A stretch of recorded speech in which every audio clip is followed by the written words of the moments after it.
Parmi les mécanismes d'action de la méditation, ils sont assez nombreux. J'ai choisi de vous en présenter trois. Le premier d'entre eux, c'est que la méditation, c'est très clairement un entraînement attentionnel. C'est quelque chose qui va muscler nos capacités attentionnelles et c'est très important parce que, comme je vous le disais, nous vivons dans un monde qui agresse ces capacités attentionnelles avec énormément d'informations à traiter, énormément de sollicitations auxquelles il faut plus ou moins résister, en tout cas auxquelles nous sommes exposés, qui vont provoquer des perturbations attentionnelles sous forme d'une instabilité de l'attention. Lorsque nous sommes en train de faire quelque chose, la tendance à penser à autre chose, etc., etc., c'est encore plus vrai pour les enfants. Si on considère que ce sont des polluants attentionnels, toutes ces sollicitations digitales, vous savez que les enfants sont plus fragiles que les adultes à toute forme de pollution, que ce soit des pollutions biochimiques ou des pollutions psychologiques ou sociétales.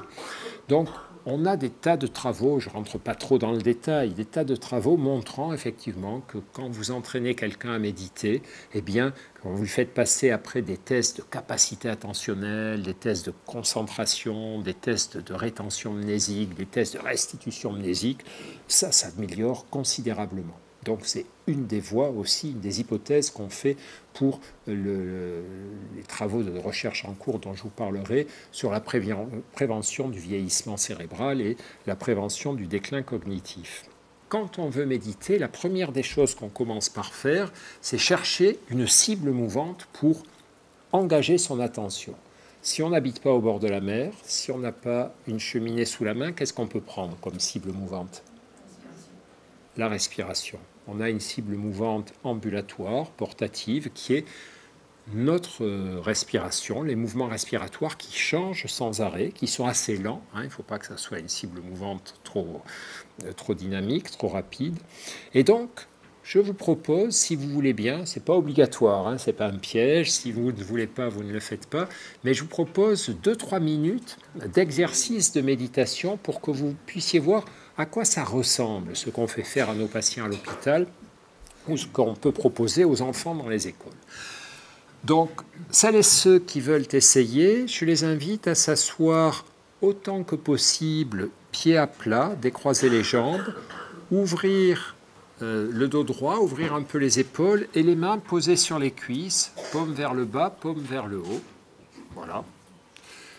Pendant l'exercice, si le bout du nez vous gratte ou vous grattez le bout du nez, on n'est pas obligé de rester immobile, il n'y a pas de problème avec ça. Vous pouvez fermer les yeux ou les ouvrir. En général, en fermant les yeux, on est un peu plus concentré. Et je vais vous guider. C'est ce qu'on appelle une méditation guidée.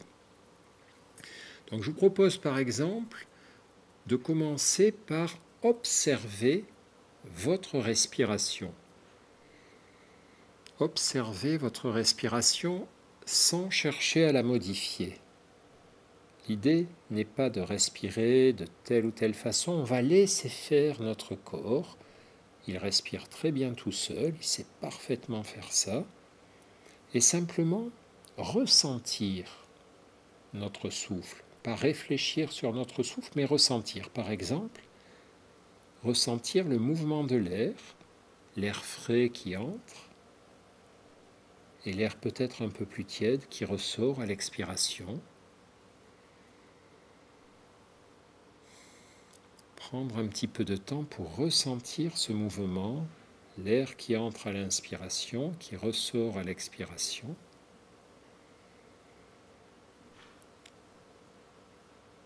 Ressentir aussi comment notre poitrine et notre ventre s'élèvent et s'abaissent tranquillement, à leur rythme, sans chercher là non plus à contrôler ce mouvement. On le laisse se dérouler, mais on le ressent, prend le temps de le ressentir.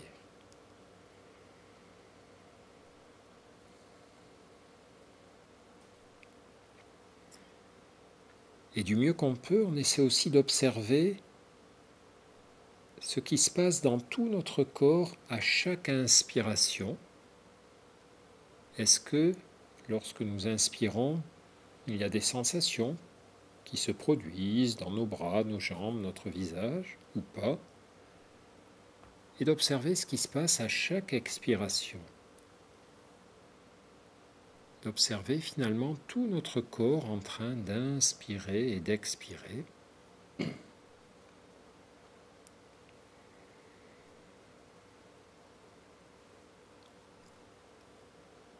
Et si nous nous apercevons que notre esprit est parti, a quitté l'exercice, est en train de réfléchir, de penser à des choses, on accepte ça, c'est normal, l'esprit vagabonde tout le temps pendant les exercices de méditation, et on revient simplement à la conscience de nos mouvements respiratoires. Mouvement de l'air, poitrine et ventre qui s'élèvent et qui s'abaissent. Et si l'esprit part à nouveau, on revient à nouveau au souffle, etc., etc.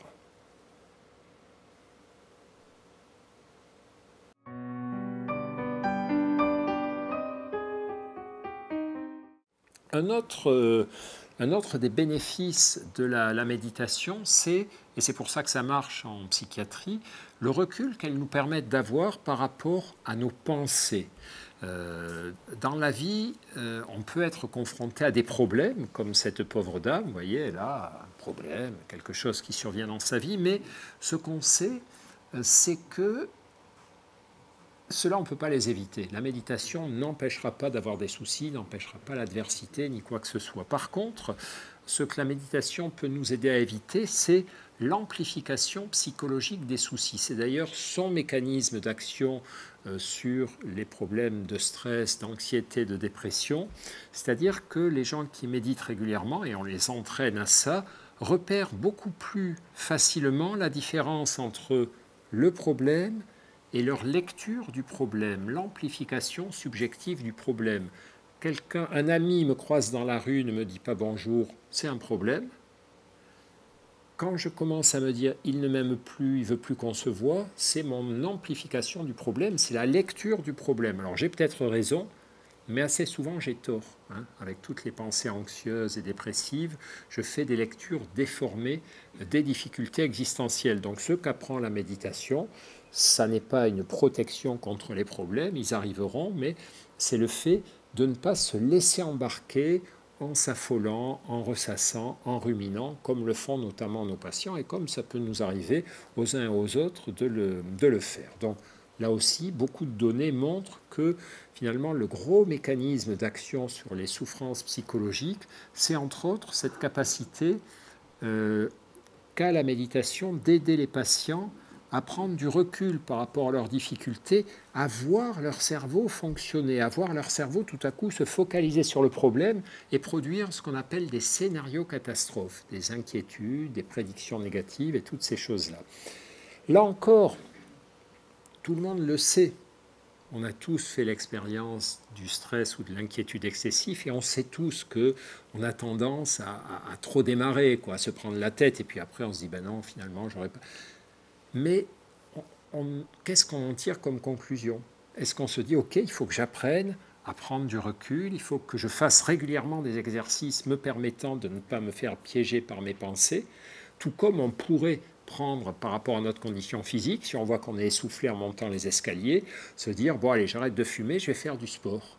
Ben, la méditation, c'est ça, c'est se dire, je suis trop souvent stressé, il faut que j'apprenne à mieux me servir de mon cerveau pour tenir le stress à distance. Ce n'est pas juste une décision magique, c'est un entraînement de l'esprit. Autre mécanisme intéressant, la régulation des émotions et des impulsions. Ça, c'est très intéressant toujours pareil, en psychologie, en psychiatrie, par rapport aux troubles émotionnels. Nous, dans le service où je travaille, je suis spécialisé dans les troubles émotionnels, c'est-à-dire les troubles anxieux, les troubles dépressifs. Il y a aussi des colères pathologiques, mais ça, on n'est pas spécialisé là-dedans. Un trouble émotionnel, c'est au fond une émotion normale. C'est normal de se faire du souci parfois, d'être triste parfois, d'être agacé parfois, mais qui prend des proportions anormales. Je me mets à avoir des angoisses terribles, attaques de panique. Je me mets à être triste tout le temps, pas seulement parce qu'il se passe des choses tristes, mais parce que je repense aux choses tristes de mon passé, je pense à ce qui va m'arriver de triste dans l'avenir, et je ne vois plus que de la tristesse autour de moi, c'est la dépression, etc. Donc, là aussi, on a observé, et ça c'est très frappant, que la pratique régulière de la méditation aidait, ça vous comprenez pourquoi, à prendre du recul par rapport aux émotions négatives. On est plus attentif à bien séparer le problème et l'interprétation du problème, comme dans ce qu'on appelle les thérapies cognitives, mais on s'aperçoit aussi que la pratique régulière de la méditation augmente la fréquence des émotions positives et agréables chez les pratiquants, tout simplement parce que, comme les deux petits bonhommes qui étaient devant l'océan, là dont je vous montrais le dessin tout à l'heure, eh bien, on ouvre davantage notre cerveau, notre attention à ce qu'il y a d'agréable. Un des problèmes que beaucoup de personnes ont, c'est que quand elles sont dans des instants agréables, chacun de nous est capable de gâcher cet instant. Je lis une histoire à mes enfants et à mes petits-enfants, c'est un moment délicieux, privilégié, exceptionnel, mais si en lisant l'histoire, j'ai dans la tête, je suis en retard pour le dîner, j'ai des coups de téléphone auxquels il faut répondre, etc., ça ne sera pas du tout un moment de bonheur parce que je ne serai pas présent à ce moment, je serai déjà dans ce qui se passe après. Et c'est là, c'est comme ça que ça fonctionne, aussi bête que ça puisse paraître, ça nous aide à nous caler,